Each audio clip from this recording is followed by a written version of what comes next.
Mel, everybody, I'm Cantonese Cat talking about Palantir, my number one stock position. Okay, I'm gonna stop singing before I freak you out.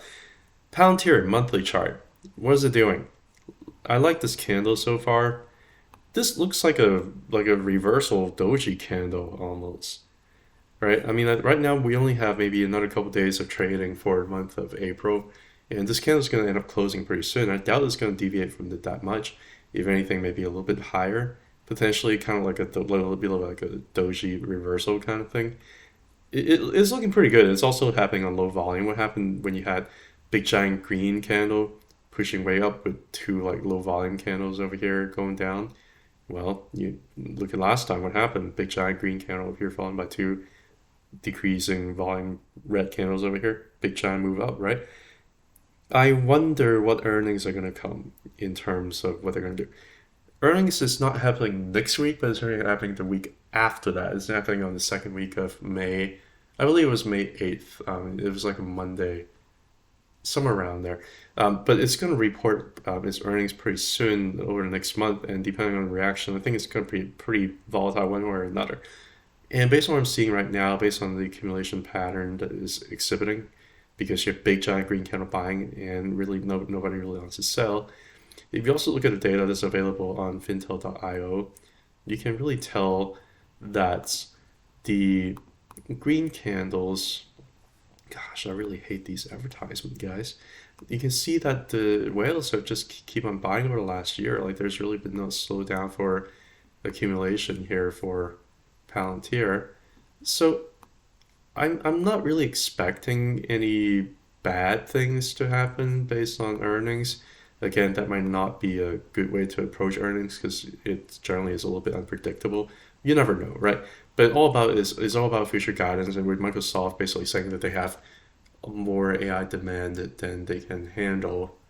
I wonder what Palantir is going to end up reporting. I don't know. So far, it certainly seems like whales may know something. And it certainly seems like the technical has been very favorable because really not a whole lot of people want to really sell the stock at this point in time. The candle is looking good on a monthly. If you actually zoom out a little bit here over at 3 months, you can see so far the month of April is just basically consolidations, an inside candle inside of this over here. It's just been doing nothing. When you have something like this, it's going to end up favoring the primary trend, which the primary trend over the last 5 quarters has been up, so there's no reason to think that it's necessarily going to end up going down further. The trend is up, so probably going to end up going up. Now, if you go back to the monthly chart here, I'm going to go through a couple of technical analysis here. First off, this whole rejection rate is completely expected because you've had a lot of price history over here in 2020, 2021. So much price history, so much stopping trade hands over here. You're going to end up having a little bit of resistance over here.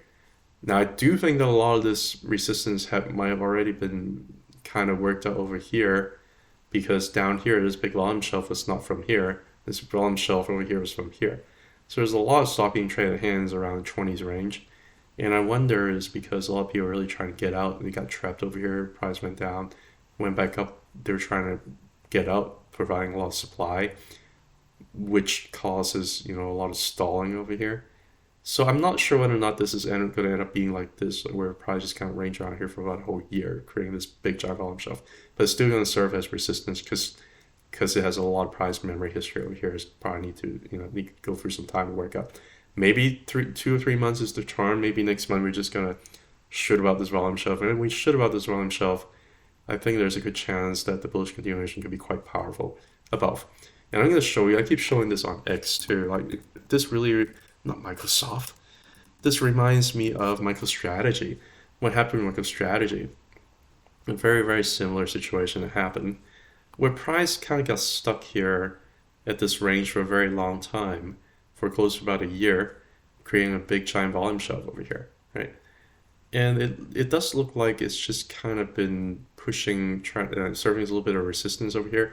There's a lot of supply already gotten rid of over here as price went up. And here is kind of like a little bit of final resistance here. And this resistance is very, very brutal. Even people have been buying like 700 over here, expecting, because of how bullish this has been, right? Three white soldiers, right? It's gonna just gonna keep going. No, I mean, like usually three white soldiers when it shows up, you're gonna have a little bit of a corrective move before this bullish continuation. So the what happened was bam, and then it went back down. Everybody got scared over here too, because what does it look like? It looks like a bearish engulfing candle, right?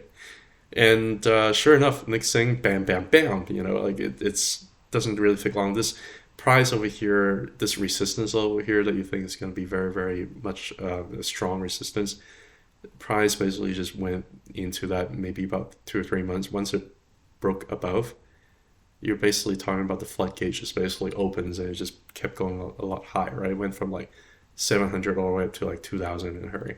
Sure enough, it kind of back tests right here at the previous all-time high. Looks like so far it's kind of holding a little bit. Why do I keep on talking about MicroStrategy? Because I want to tell you that I think that is what Palantir is reminding me of right now. It's been trying to eat above this supply over here. I think once we're able to break above this zone over here, yeah, you got a little bit of resistance here, but there's really not that much price history right above over here. I think once you're able to kind of break above over here, it can get pretty powerful. You might end up having like something crazy like a strategy move and then back test and go up higher. I don't know. I mean, it's certainly a possibility depending on what this earning shows. If this earning is really, really good, there's been a bunch of bullish energy is being built up over here. It can potentially go up to the 30s or even 40 in a hurry. I mean, this is a very volatile stock. I don't want to sound like I'm crazy, but it kind of did that from like $8 all the way up to 15 in just like a month. So what is there to think that it may not happen right now? I do have to say that if this ends up happening, I don't have any guarantee that it's going to end up happening. I'm going to gloat like crazy. I'm going to gloat like there's no tomorrow. I'm going to gloat like there's like, I don't even know what to say.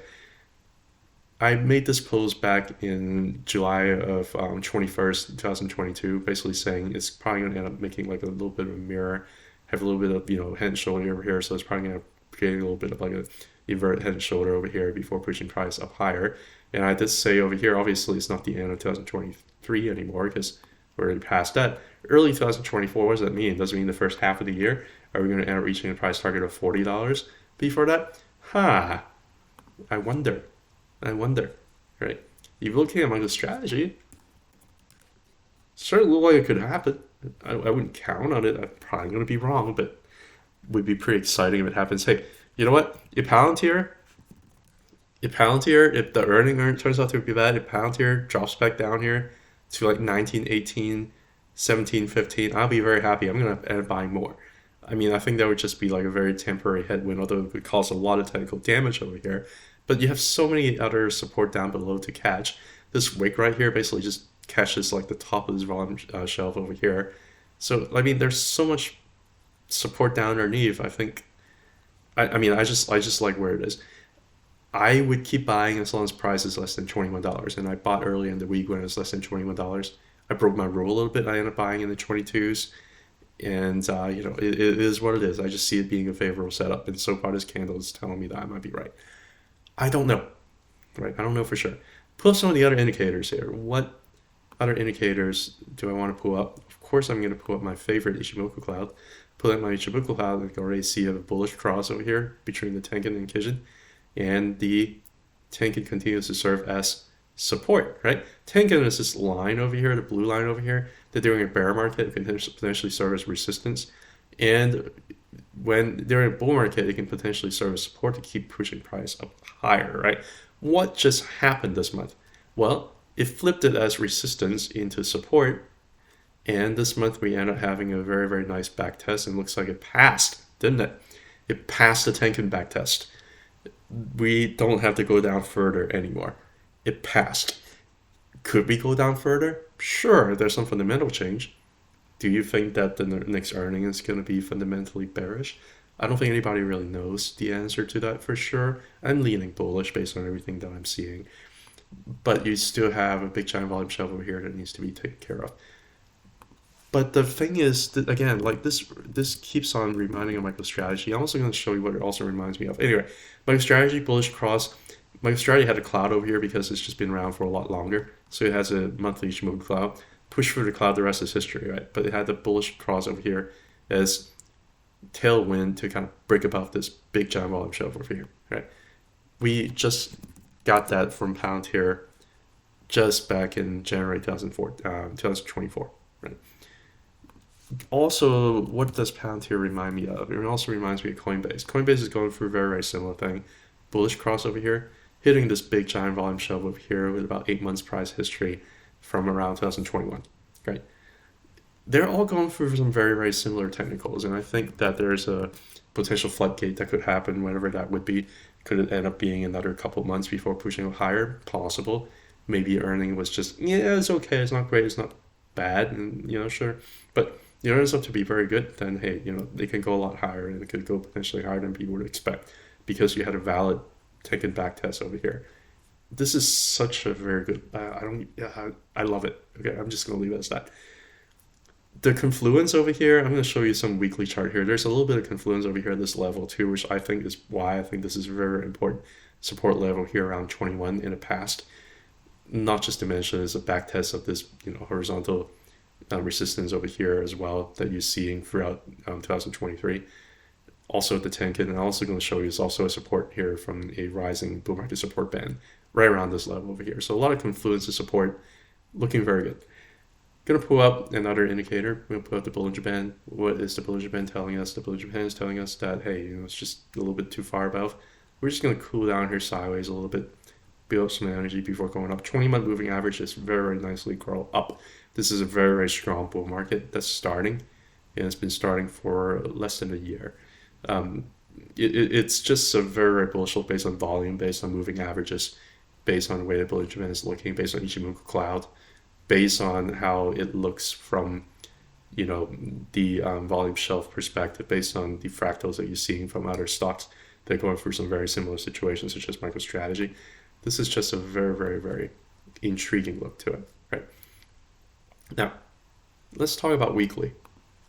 What am I seeing in a weekly? What did I talk about when I was talking about the bull market support band? The bull market support band is the 20-week SMA and 21-week exponential moving average combined together form this band. During bear market, it's a resistance band. During bull market, it's a support band. Right? It's been serving as a support band throughout the entire bull market, and we just touched it and we bounced from it. So this is a pretty bullish look over here. Is this a bull trend or is it a bear trend? Is there anything else that can tell me that besides looking at the bull market support band? Sure, you can add 50 and 100 weekly moving average on top. 20 over 50 over 100, everything is pointing up. This is a very, very strong bull trend. If you also want to look at the Ichimoku Cloud from the weekly perspective, it's not going to tell you too much from the cloud perspective, but it did tell you that, hey, it was another confluent area here. It bounced from the weekly Kijun line over here. And during a bull market, it's just been kind of tracked up along with the Tenkan and Kijun. As you can see, Kijun over here serve as support multiple times, right? During bear market, what happens with Tenkan and Kijun? Well, they serve as resistance, right? So you're seeing some pretty bullish development that's being happening. There's a lot of confluence zone right around $21, and sure enough, price bounce from it. I'll take it. Maybe last chance to load. Maybe I'm wrong. Maybe I'm going to end up being a back holder. Maybe I end up coming back down and test the cloud around 18. Which is probably what I think might happen if earnings were pretty terrible. I just don't see it happening, but earnings get terrible maybe around 18. You still have a pretty nice, diagonal line over here, confluent with the cloud over here. I doubt it. I mean, if I'm positioned in a way that if I get more shares, I'll be very happy. But if I don't, I'm okay. I've accumulated to my satisfaction at this point. I don't do this whole lot. I do want to take a look at the daily chart for Palantir. The reason why I took a look at the daily chart of Palantir is because bears were pretty euphoric during the time of this potential head and shoulder breakdown, right? Oh, breakdown, target. Let's see over here, 22 and a half. Up here, 27 and a half. Target's going to be what? 22 minus 5, 22 and a half minus 5.